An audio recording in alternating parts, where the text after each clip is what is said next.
Hello बच्चों, 9 class के सभी बच्चों को हमारे यूट्यूब चैनल पर स्वागत है। आज बच्चों लेकर आए हैं ज्योग्राफी चैप्टर नंबर 2 भारत का भौतिक स्वरूप। ये आप लोग के लिए बहुत बेहतरीन क्लास होने वाला है बच्चों। ये इसमें 20 ऑब्जेक्टिव करवाएंगे जो आप लोग का एग्ज़ाम से रिलेटेड होंगे और ये कई बार एग्ज़ाम में पूछे गए हैं। तो चलिए क्वेश्चन चालू करते हैं बच्चों। पहला प्रश्न है, हिमालय भारत के किस भाग में स्थित है? जो हिमालय पर्वत है बच्चों, वो भारत के किस भाग में स्थित है?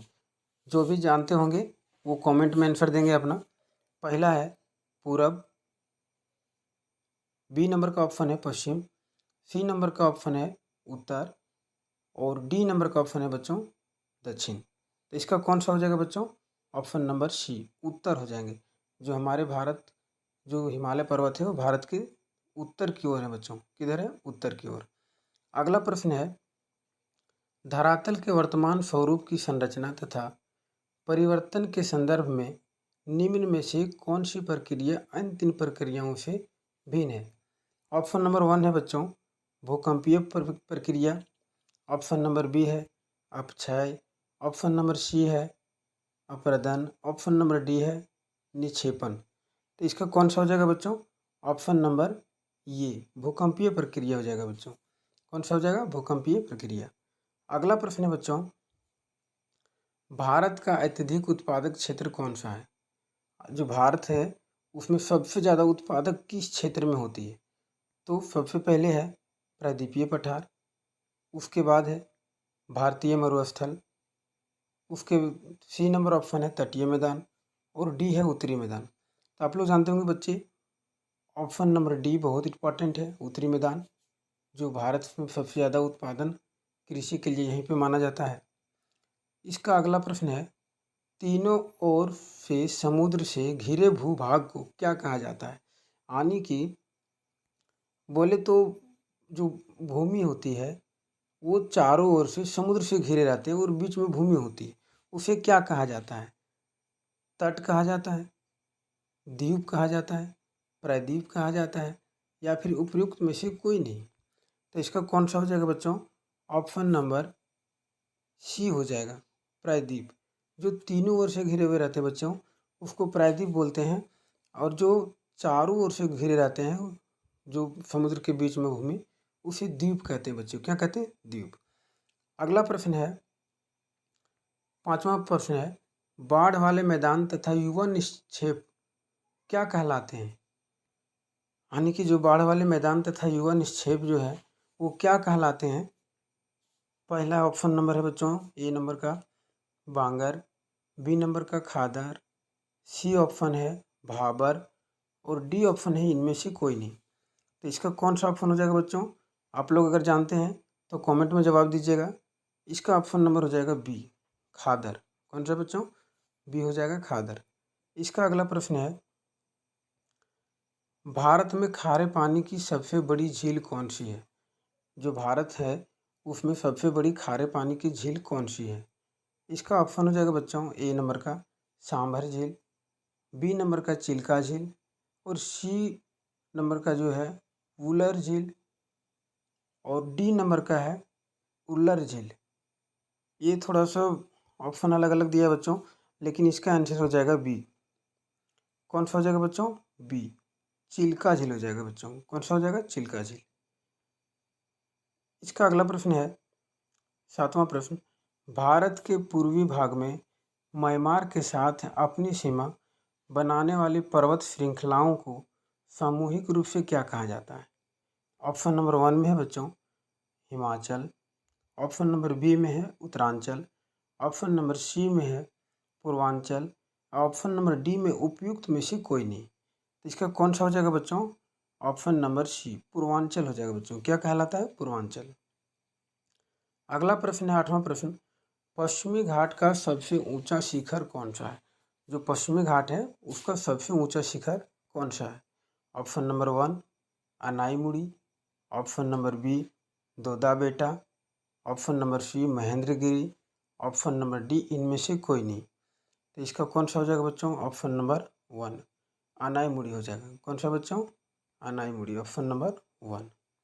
अगला प्रश्न है, मृदा के निर्माण तथा रंग के लिए निम्न में से कौन से तत्व उत्तरदायी हैं? ऑप्शन नंबर 1 है सिंचाई की सुविधा। ऑप्शन नंबर बी वनस्पति और जलमग्न होना। ऑप्शन नंबर सी है बच्चों चट्टानों की विभिन्न प्रकार। और ऑप्शन नंबर डी है उर्वरकों का उपयोग। तो इसका कौन सा हो जाएगा ऑप्शन बच्चों? ऑप्शन नंबर सी चट्टानों की विभिन्न प्रकार। अगला प्रश्न है बच्चों 10वां प्रश्न है गोवा के दक्षिण में पश्चिमी तटीय पट्टी को क्या कहा जाता है? यानी कि गोवा की जो दक्षिण में है पश्चिमी तटीय पट्टी को क्या कहा जाता है? इसका ऑप्शन नंबर 1 कोंकण, बी है उत्तरी सरकार, यहाँ पे थोड़ा सा मिस्टेक किया है, सी नंबर का है कोरोमंडल और डी नंबर का है मालाबार तट। तो इसका ऑप्शन नंबर कौन सा हो जाएगा बच्चों? डी नंबर का हो जाएगा मालाबार तट। अगर आप लोग जानते हैं बच्चों क्वेश्चन का आंसर तो आप कमेंट में ज़रूर अपना उत्तर दें। अगला प्रश्न है प्रायद्वीपीय पठार की मृदा किस तरह की होती है? जो प्रायद्वीपीय पठार है उसकी मृदा किस प्रकार की होती है, या आप बोल सकते हैं कि किस कलर की हो सकती है? तो पहला ऑप्शन है बच्चों काली, बी नंबर का है लाल, सी नंबर का है भूरी और डी नंबर का है बच्चों इनमें से कोई नहीं। तो इसका नंबर ऑप्शन नंबर 1 हो जाएगा बच्चों। कौन सा हो जाएगा? 1 काली। कौन सा हो जाएगा बच्चों? काली। इसका अगला प्रश्न है प्राचीन समय में हिमालय के स्थान पर कौन सा सागर अवस्थित था? यानी कि आज जहाँ पर हिमालय है वहाँ पर बहुत पहले एक सागर होता था जिनके कारण आज वो विलुप्त हो गए हिमालय के कारण बच्चों। इसका कौन सा ऑप्शन होगा? ऑप्शन नंबर ए प्रशांत महासागर, option number B Panthalassa, option number C Tethys सागर, ऑप्शन नंबर डी हिंद महासागर। अगर आप लोग इनका आंसर जानते होंगे बच्चों तो कमेंट में जवाब देंगे। इनका ऑप्शन नंबर हो जाएगा सी हो जाएगा बच्चों टैथिस सागर। कौन सा बच्चों? टैथिस सागर। हिमालय आज जहाँ है वहाँ पर पहले टैथिस सागर थी। अगला प्रश्न है बच्चों पूर्वी घाट की सबसे ऊंची चोटी है यानी कि कौन सी है पूर्वी घाट की सबसे ऊंची चोटी? इसका ऑप्शन नंबर 1 है बच्चों Anamudi, Kanchenjunga, Mahendragiri, option number D Khasi. तो इसका कौन सा हो जाएगा बच्चों?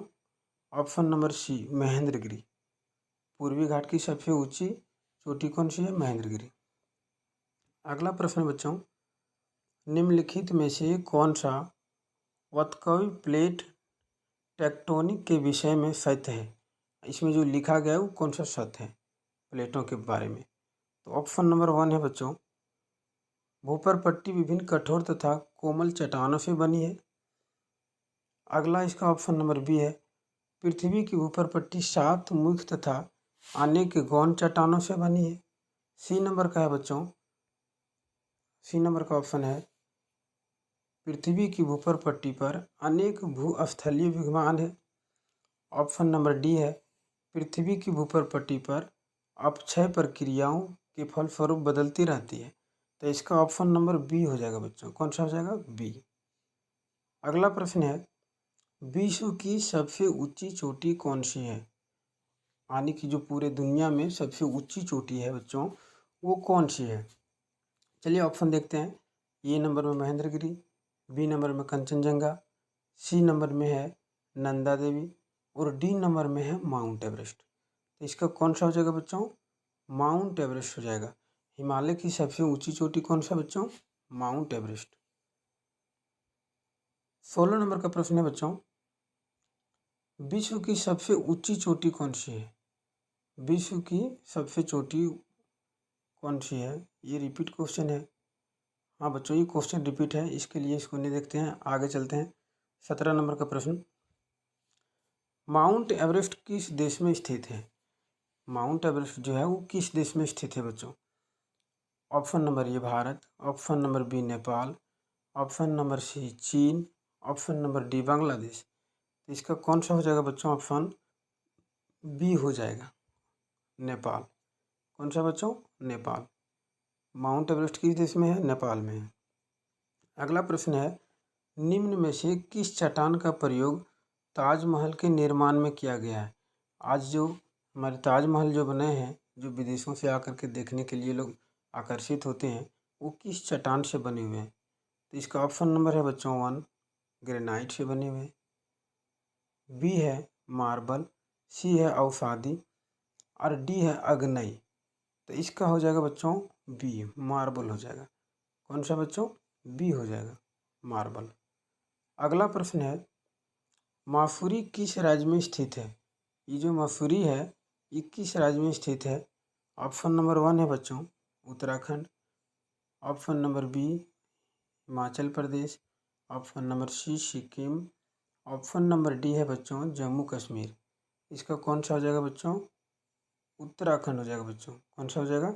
उत्तराखंड। इसका अगला प्रश्न है,